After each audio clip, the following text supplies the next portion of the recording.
Learning objective 707, we're going to be looking at the return on assets, which is computed, the ROA is computed by taking the net income, which you will find on the income statement, and you're going to divide that by the average total assets. Average total assets, we've talked about averages, and I think I mentioned to you, remember how that works. So beginning total assets plus the ending total assets divided by 2. That's the average.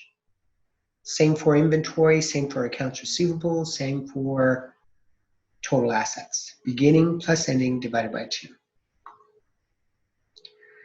The DuPont analysis is the net profit margin ratio, which equals net income divided by net sales.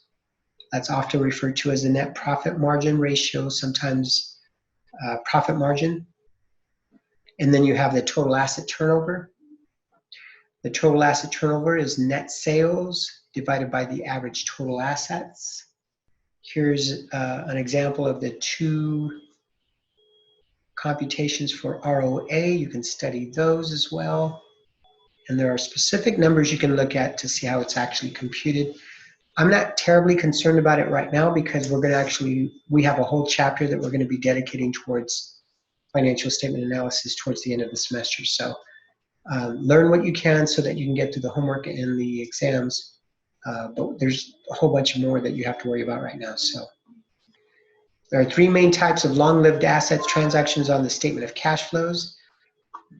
So when we're looking at the impact of all these transactions that we've looked at and their impact on the statement of cash flows, when you have acquisitions, you are looking at the purchase of investing activities.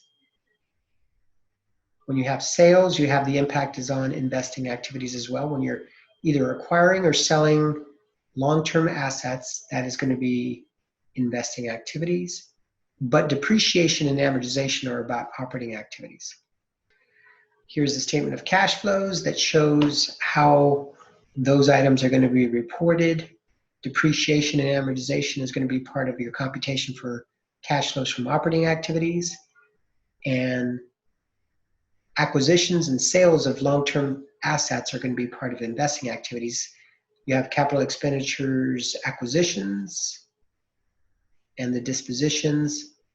If you had some sales amounts, that would be positive numbers. That concludes Chapter 7.